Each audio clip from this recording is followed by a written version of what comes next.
Hey guys, Brisen here. I want to profile my Second Burning Abyss deck profile for you guys. I hope you guys enjoy this deck profile. I finally got more of the cards that I want to run in it to make it a more competitive deck. I know the last one I did, a lot of people were saying I should get some more staple cards. I didn't have the money for it, but after this Christmas I had some awesome friends that I want to shout out. In this video that got me those cards. When I come up to them, I'll let you know who did.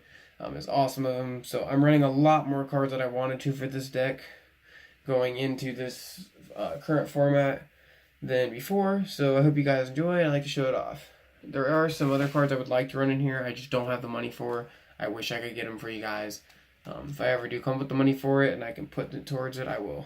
But start off with the Burning Abyss lineup. I run 2 Skarm. Just search with the deck when he's in the grave during the end phase of the turn he was sent there. He adds a level 3 Dark Fiend from your deck to hand.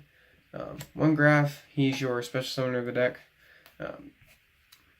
He can special summon a Burning Abyss from the deck when he's sent to grave. Oh, by the way, all these can special summon from your hand. If you control no spells or traps, you can only activate one of their effects per turn. So if you end up special summoning them, they won't get the grave effect that turn. So just so you guys know. 1 Seer, he's your monster born of the deck. He keeps your deck going and floating throughout the match, which is cool. I do run 3 Farfa because he's your spot removal. He'll target a monster your opponent controls, banish it, and it comes back during the end phase of that turn. So like if it's an XYZ, it'll lose all of its materials, or it can get stuff out of the way so you can attack directly or get around things, which is cool. Then I play 2 Elite. He is your breakthrough skill of the deck, which is super cool. He just targets a monster that your opponent controls. Its effects are negated for the turn. 1 Libic. I was running 2. I'm cutting it down to 1. It special summons your Burning Abyss from hand but negates its effect, so it stops its destruction effect, because all of them have the effect where if you have a monster that's not Burning Abyss on your field, they blow themselves up, they get destroyed. So it'll negate that effect, so then you can use them for link fodder or exceed material with another level 3, which is cool. I run 1 Barbar for graveyard manipulation. You can banish up to 3 Burning Abyss and deal 300 for each. So it's like a cowboy too. If you need to go for a little bit extra damage, he's the one. He's got the highest stack out of all of them. 1 Calcab, it just bounces spell or trap to your opponent's hand, so you can get rid of a floodgate, so you can make plays, get rid of a trap that you're really worried about, so you can start making combos and not have to worry about like a Solemn Strike or Judgment Warning. And the last one I play is 1 Rubik, just for an extra name. A lot of people aren't running him, but I'm also missing some cards. Like I don't have Dangers for this deck, fortunately, and stuff like that. But he's got 2100 defense, which is really nice. He's still Burning Abyss for all their effects. You can just special summon him for free if you don't have exposed traps. And he gives you access to Virgil, which isn't bad. But yeah, that's it for all the Burning Abyss monsters. I don't exactly know how many it was. If you guys are counting, you'll know. But I did cut it down from last time. Next, I run the 1 Tour Guide. It is Burning Abyss. Special summon level 3. Fiend type monster from your deck or your hand, its effects are negated, so it stops your Burning Abyss from blowing themselves up. Which is cool with this too, is if you summon her and you special summon, like the next card I'm running, which is 3 Fiendish Rhino Warrior. Then when you overlay and detach it for Dante, you can send Seer or Graph off of him and special summon Seer on the board. So then you can do your Underclock Taker play, which is pretty cool. But yeah, I do run 3 of him. Because he makes sure your fiends can't be destroyed by battle or card effects. So if you normal summon him, special summon a Burning Abyss from your hand, it prevents them from blowing themselves up. And then he's a Foolish Burial for any fiend types. So any of your Burning Abyss you need in the grave, he can send from your deck, which is cool. He's level 3. Next, I run the speedrun engine of 1 Teratop and 1 Takaton board. I know a lot of people like say that he's a dead draw, but I've seen a lot more people running him. I've been testing it, and it's actually really good. Because even if you draw into him, he's still level 3 if you like Libic and you can use him. But the pluses of opening him outweigh the disadvantages of breaking with him. Because they give you different names for your Hydrolander, which I am playing in this deck. And just being able to special summon him, getting a free Dante is really good. Or Break Swords, so you can pop a Floodgate. Next, I do run 1 Rescue Cat. I know a lot of people aren't running him now, but I have to substitute out some of the cards that I don't own that other people are playing. He's still an instant Dante with the next card I'm playing, which is 2 Parapara Cerberus. They should be Galluses, honestly. It's just a little bit pricey right now for me to go pick up, because that card can just special summon itself and do damage to your opponent. But he's not too bad either. He's got a high defense. And you'll be milling a lot in this deck. So if you do open this, that's great. If you draw one of these and you don't open the Rescue Cat, it'll probably get milled anyway. So you don't have to worry too much about breaking.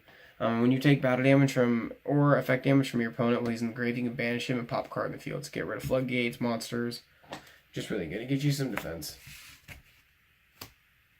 For boss monsters, I do play the 3 Hydrolander. If you have 5 more monsters in your grave and all of them have different names, you can special summon them. And then you can pop a card by milling 3, and if all of them still have different names after that, it'll go through. It'll resolve.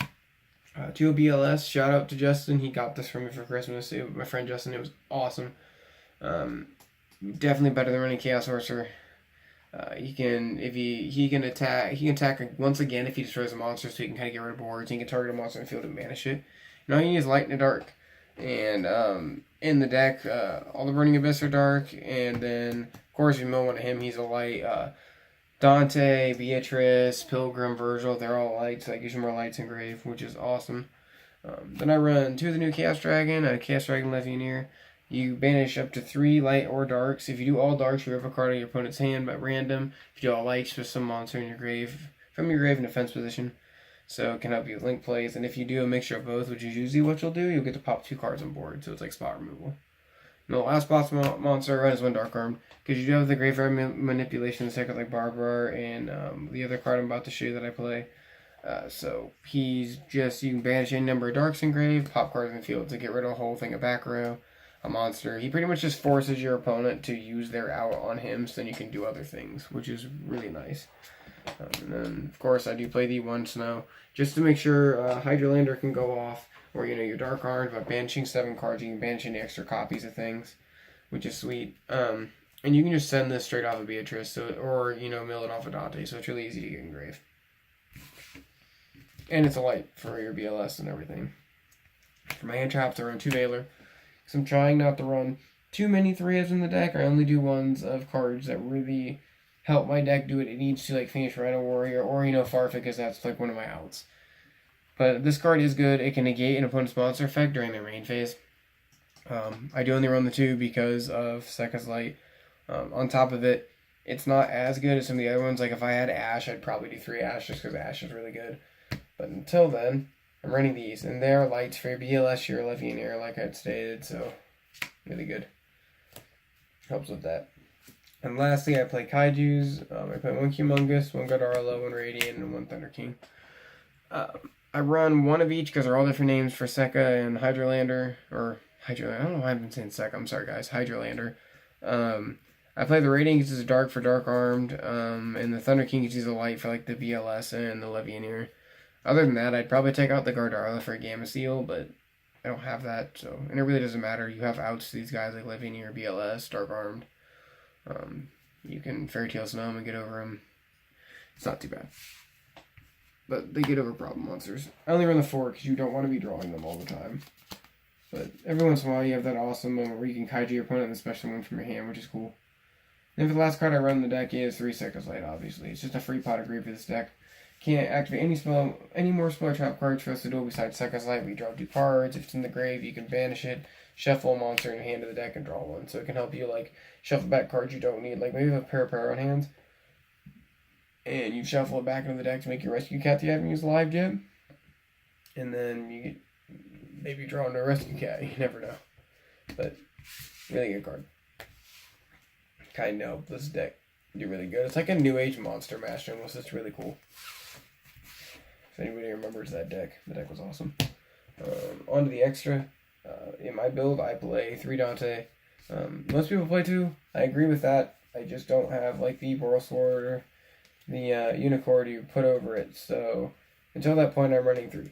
Most people aren't even running this as a Cherries target, so not even that big of a deal. But you can mill up to 3 cards, 1 to 3 cards from top of your deck. It's 500 for each, and if he dies, you got a Burning Abyss from grave to hand, which is pretty sweet. 1 Beatrice, played over Dante. During your player's turn, you send a card from deck to grave. So you can send Sekka's Light, any monster, usually Snow, which is good when it dies. I play Pilgrim, special summon off of it. Can't be targeted by card effects. And you can ditch Burning Abyss from hand to draw a card. And then 1 Virgil for the Rubik. You can shuffle a card in your opponent's grave or field to deck. by discarding a Burning Abyss, so he's just an out. And like I said, all these are lights for like your Chaos monsters. Which is cool. Next, I run 2 Break Sword. Most people only run 1. Boral Sword or Unicorn if you have it. Unicorn, but I still like him. He's out the floodgates, out the monsters. Just really cool. And he's a dark, so he fits your Chaos theme.